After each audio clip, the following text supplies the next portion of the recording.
তো ইফতারি তৈরি করতেছে রায়হানে।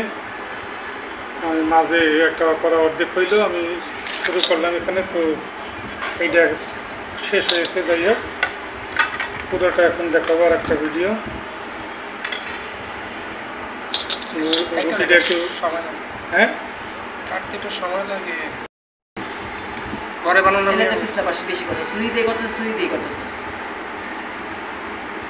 এটা কি মেয়োনিজ হাতে তৈরি করা হয়েছে না? বাসায় বাসায় হাতে তৈরি করেছে, চমৎকার হয়েছে। খুব সুন্দর একটা মেয়োনিজ আপনাদের আপাস তৈরি করেছে। সিদ্ধ ডিম দিয়ে আর রসুন এক কোয়া, সয়াবিন তেল, হালকা চিনি, লবণ দিয়ে। আচ্ছা, তো সেই সুবাদে আবার এখানে যে মুরগির লেগ পিস ফ্রাই করেছে। তো রায়হানের আম্মু আবার রুটি নিয়ে এসেছিল কালকে। তো আমরা চা দিয়ে ইফতারি পরে খেয়েছিলাম না, আর যা রয়ে গেছে সেটা দিয়ে রায়হান বলে যে মেয়োনিজ যখন তৈরি করছে আমরা আজকে চিকেন বার্গার তৈরি করব। সেই বার্গারটা তৈরি করতেছে।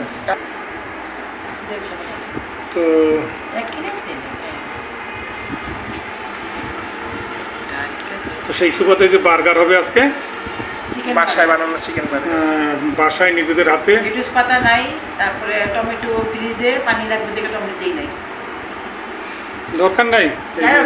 তরমুজ আছে না, বার্গার বললে আর অনেকে সাথে তৈলের শরবত তৈরি করছো তাই না? তো একে একে বার্গার তৈরি হতেছে। ওই যে বিলের শরবত তৈরি করে রাখা হয়েছে ওদিকে। আপু কাট করে আপু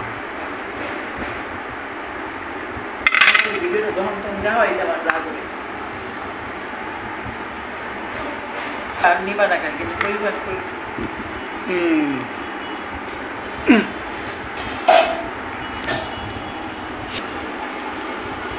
আল্লাহ, কয়টা হবে বার্গার তাইলে?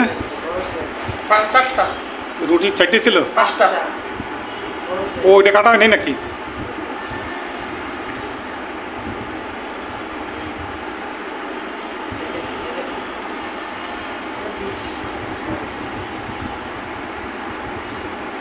একবার দেখাই সারাইলি ধরিয়ে রাখতে হয়।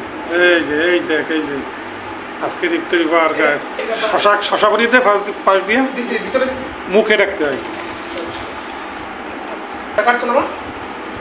ওটা কাটা হয়েছে ওইটা।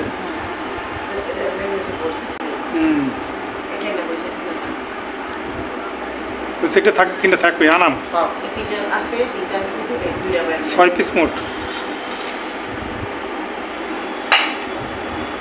তো ইফতারি টাইম কত ঘড়িতে দেখদি? তো চলুন আমরা। এখানে আছে তরমুজ, এখানে আছে আপনার চিকেন বার্গার, নিজের ঘরে মেয়োনিজ তৈরি করছি, এখানে চিকেন লেগ পিস, এখানে শসা কাটা আছে, এখানে ও তৈরি করতেছে। আমি এখন বেলের শরবত বের করব। বেলের শরবতটা দেখাইয়া, খেজুর, জিলাপি আর ইলিশ ভাত। আমাদের ইলিশ ভাতটা খুব চলছে। ইলিশ ভাতটা কই?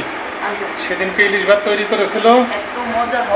অসুস্থতার পরে এবার 4-5 দিন ওইগুলোই খাইছি, ছোলা মুড়ি আর খাইনি। খালি গতকালকে শুধু ছোলা মুড়ি খেয়েছি আমরা। তো ইলিশ ভাত মানে ইলিশ পোলাও, যেটা ইলিশ ভাপা পোলাও বলতে পারেন, ভাত ভাপা দিয়ে চমৎকার মজা এবং স্বাদ। এগুলোই আমরা খাচ্ছি, ভালোই লাগে তাই না? অনেক ভালো লাগতেছে এবছর। তবে এবার ঠান্ডা সর্দি জ্বর, একটু অসুস্থ ভাব। খুশি শুয়ে আছে। ওই কিরে মধু খাইছে। এই হবে আজকে বিলের শরবত। আজকের ইফতারির আয়োজনে সবচেয়ে আকর্ষণীয় হচ্ছে আজকে বিলের শরবত, তারপরে তৈরি করছি বার্গার। তরমুজ তো প্রতিদিনই ইনশাল্লাহ খাওয়া হচ্ছে এবার। তো এই নিয়ে আমরা আজকে বসছি।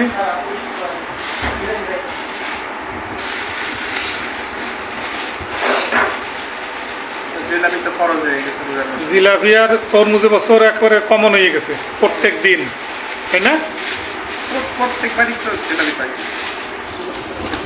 আল্লাহ গফুরুর রহিম। এই নিয়ে আসছে আপনাদের আপা ইলিশ পোলাও, সুন্দর করে দেখে নিয়েছে। এই জন্য ইফতারি এই যে অন্য কিছু ইফতারি যেগুলো খাওয়া এগুলো একটু কম বানানো হয়, কারণ বেশি করে ইফতারি খাওয়া হইলে পরে ইলিশ পোলাও খাওয়া যায় না। পেট ভরে ইলিশ পোলাও খেতে হয়, টেস্ট হয়, অনেক টেস্ট হয়। আর আল্লাহ ইলিশ মাছ আলহামদুলিল্লাহ। সাদা পাক করি, হালকা একটু আদা রসুন দিই, পেঁয়াজ কাটা, কাঁচামরিচ, সয়াবিন তেল দিয়ে ইলিশ মাছ মানে সিদ্ধ করি, সাদা পাক করি। এরপর চালটা ধুয়ে হাতে আবার কাঁচামরিচ, লবণ, পেঁয়াজ দিয়ে বসাই দিই, রাখি তখন। কি জিলাপি নামাইছি? ব্যাস। তো আমাদের ঘড়িতে এখন 6টা 8 বাজে, আমাদের 6। আজান দিয়ে দিয়েছে টিভিতে। এলাকায় শুনতে হবে আগে। হ্যাঁ, অনেক সময় শুনি আজানের অপেক্ষা করবেন না, যখন দেখবেন যে সূর্য ডুবে গেছে তখনই করা উচিত। এটা করেন, আজানের অপেক্ষা করে আর অনেকে করে থাকে।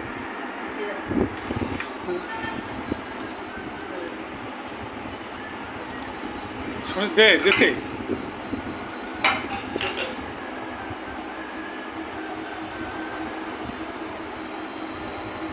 বিসমিল্লাহ। তাহলে খাবারগুলো খাই কিছু খাওয়ার পরে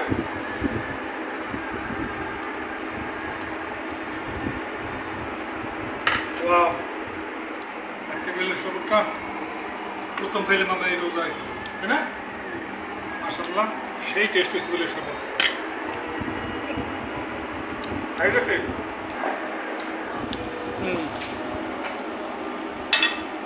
খাইছ? কেমন হয়েছে? সেই না?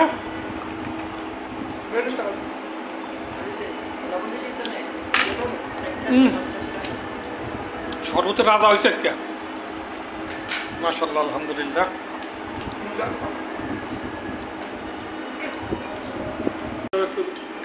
বার্গারের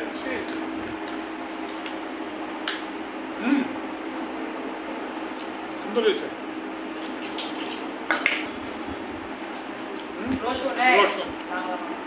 রসুনের ফ্লেভারটা খুব সুন্দর আসতেছে, মাশাআল্লাহ, সেই স্বাদ হয়েছে।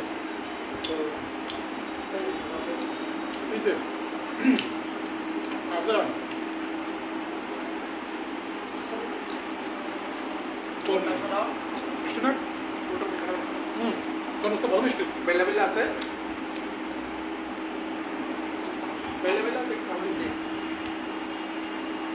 তো বন্ধুরা দেখলেন আজকে আমাদের ইফতার ছোটো ভিডিও, কেমন হলো অবশ্যই সবাই পাশে থেকে আমাদের সাবস্ক্রাইব, লাইক করুন। সেই মেয়োনিজটা আসলে ঘরে বানাইছে জীবনের প্রথম, আর পুডিং বানালাম জীবনের প্রথম, যাক ভালোই হলো। সেদিন পুডিংটা খুব মজা হয়েছে। আজকে মেয়োনিজ দিয়ে আপনার ভাইয়া চিকেন বার্গার খেয়ে দেখুন কেমন হয়। মেয়োনিজটা আমি ঘরে তৈরি করলাম, দেখলাম যে কেমন হয়, দেখি বানাইয়া ভালোই লাগছে।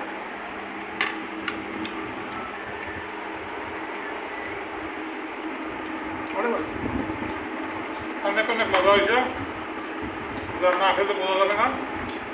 আর অনেকেই হয়তো বলবে যে বলবলা ভালো খাচ্ছে না, ভিডিও করে দেখাচ্ছেন, খুব মজা মজা করতেছে। তাই অত সমর্থন নাই এইভাবে। না না না, এখানে অনেক মহিলা তৈরি করতে চায় না, অনেক পুরুষ আনতে চায় না। তো আমার ঘরে ডিম টুম সবই আছে, মেয়োনিজ বানাইলাম। আমার ঘরে দুধ থাকে, আমি পুডিং বানাইলাম, এরকম। তো ঘরের মালিকে আনবে আর ঘরে গৃহিণীরা রান্না করে খাওয়াবে, প্রসেস করবে, এটা জিনিস, এরই তো নিয়ম। এই যে আমি রুটি কিনে আনছি, এখন ঘরে চিকেনটা ভাজলাম, মেয়োনিজ করলাম, এটা তো রাব্বু জানে না, আপনাদের ভাইয়া জানে না। তো এটাই সারপ্রাইজ দিতে হবে এবং ঘরের পুরুষে বাজার করতে হবে এটা। আর যারা অনেকে মজা করে বলেন যে প্রতিদিন একটা জিনিস খান, আমার তো খাওয়ার না, আসলে ভাই আমাদের ভিডিওটা রান করুক, ভাই বোন যারা যেখানে আছেন আমাদের ভিডিওটা রান করুক, আমরা গুগল অ্যাডসেন্স পাই বা আমরা ওই পর্যন্ত যাই, আগাই। তারপর আপনাদের ছোটোখাটো আছে, আমরা ইউটিউব থেকে যদি কিছু আর্ন করতে পারি, আমরা গরিব দুঃখীদের কিছু খাওয়াবো। আমাদের অনেক ইচ্ছা যে প্রত্যেক মাসে অন্তপক্ষ 10 জনকে খাওয়াবো, ইনশাল্লাহ, দেখবেন। এটা হচ্ছে কথা। সবাই ভালো থাকবেন, সুস্থ থাকবেন, কাজী প্রদর্শের সঙ্গে থাকবেন, আমাদের পাশে থেকে সাপোর্ট করে যান। ভালো ভালো ভিডিও আপনাদের উপহার দেওয়ার চেষ্টা করবেন বন্ধুরা। তো সামনে এই রোজার বাকি যে কয়টা আছে এটা পার হয়ে ঈদগুলোক আসবে, ঘোরাঘুরির অনুষ্ঠান থাকতে পারে, জানি না, সুস্থ অসুস্থতা আছে। তো সেই পর্যন্ত সবাই সুস্থ থাকুন, ভালো থাকুন, আল্লাহ হাফিজ। আল্লাহ হাফেজ।